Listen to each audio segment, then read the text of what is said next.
two American neighbors, same income, same house value, same mortgage rate. 10 years later, one has $200,000 more wealth than the other.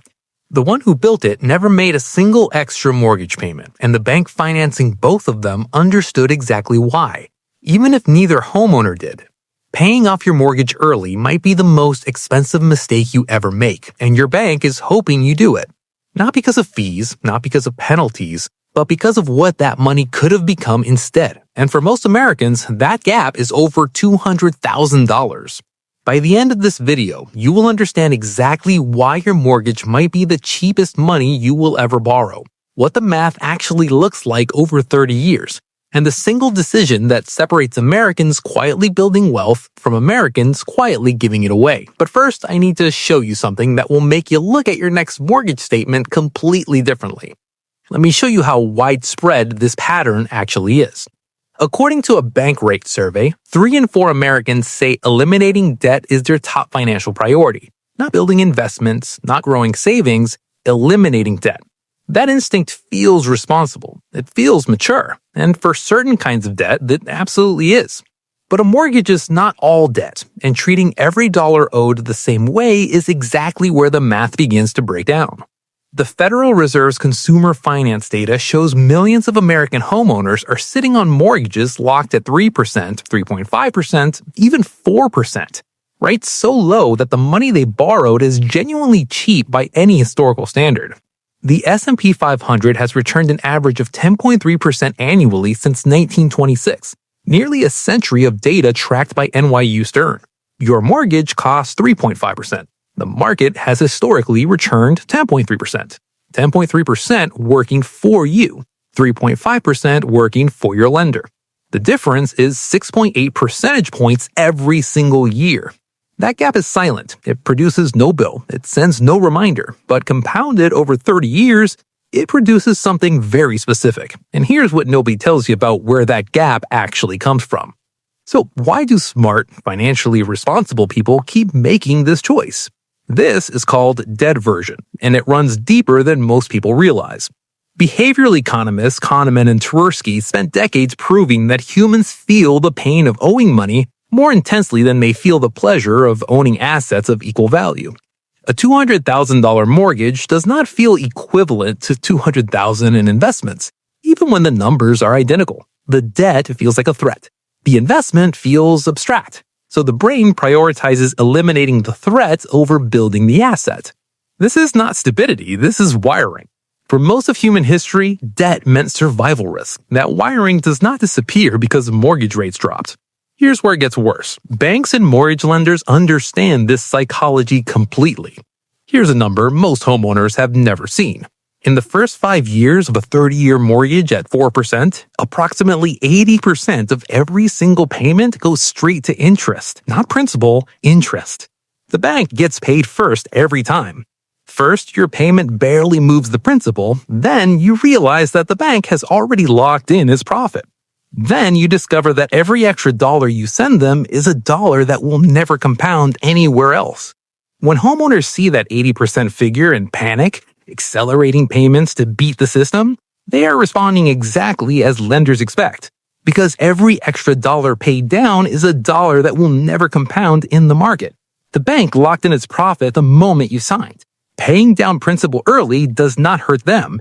It only removes capital from your hands. And when you see what that capital could have become, the math becomes very hard to ignore. Let me show you exactly what this cost over time. Say you have a $300,000 mortgage at 4% on a 30-year term. Your standard monthly payment is $1,432. Now, say you decide to pay an extra $500 every month toward the principal. That extra $500 per month pays off your mortgage in roughly 21 years instead of 30. You save approximately $60,000 in interest. $60,000 in saved interest. That feels significant. It is, until you see what that same money does somewhere else. Now consider the alternative. Same mortgage, instead of sending that $500 to your lender every month, you've opened a brokerage account and invest that same monthly amount in a low-cost S&P 500 index fund every month for 30 years. At a conservative 8% average annual return, that $500 per month becomes $745,000 after 30 years. Stay with me because the historical average makes this even harder to ignore. At the actual 10.3% historical average, it becomes over $1 million. You still pay off your mortgage on the original 30-year schedule. You pay more in interest, approximately $60,000 more, but your investment account has grown to over $745,000. Let that number land. $745,000. Built from the same $500 Kyle was sending to his lender. Same income, same house, completely different outcome. The net advantage of investing over early payoff is $685,000. That's not a rounding error. That's a retirement. This math does not require a high income. It does not require financial expertise. It requires one behavioral shift, redirecting $500 per month from a 4% debt toward a historically 10% asset. First, the gap seems small. Then it compounds. Then after 30 years, you realize the difference between Kyle's choice and Mr. Brainy's choice is not $60,000. It is $685,000. The homeowner making extra mortgage payments is not being disciplined. They are being expensive. Back to those two American neighbors. Both earn $80,000 per year. Both bought identical homes with identical $300,000 mortgages at 4%. Both can afford an extra $500 per month. Kyle, the early payoff neighbor, sends that $500 to his lender every month for 21 years. Mortgage gone. Feels incredible. Kyle worked hard, saved diligently, did everything he was told. Net worth from this decision, $60,000 in saved interest, home equity fully realized. Mr. Brainy, the strategic investor next door, sends that $500 to a brokerage account every month for 30 years. Still carries his mortgage for 9 extra years. Net worth from this decision, $745,000 in investments. Same income, same house, same $500 per month. 9 extra years of mortgage payments. But look at what those 9 years produced. Kyle worked just as hard, earned exactly the same. The only difference was where that $500 went every month. The gap, over $680,000. Now, the obvious objection, what if the market crashes? It is a fair question. Markets do crash. 2008, 2020, both happened. But here's what also happened. Both recovered. And every investor who stayed the course recovered with them. Every single 30-year period in S&P 500 history has produced positive returns. Every one. The investor with a 30-year horizon has never lost money historically when they stayed the course. Paying off a 4% mortgage to avoid market volatility is paying a very high price for a very small peace of mind. So here's exactly what to do.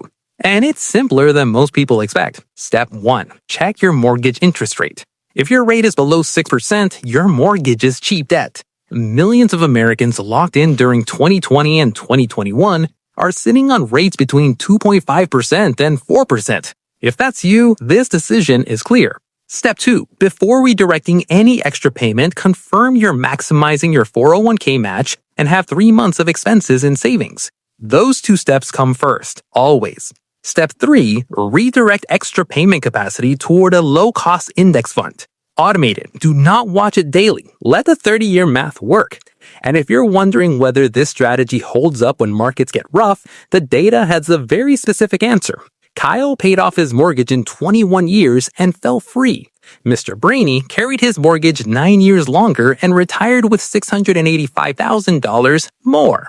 Same street, same starting point. The only thing that separated them was understanding what their money could become. Your mortgage is not your enemy. Misunderstanding what your money could become, that is the real cost. Next week, why paying off your debt before investing might be costing you even more than your mortgage decision did. And the number will surprise you.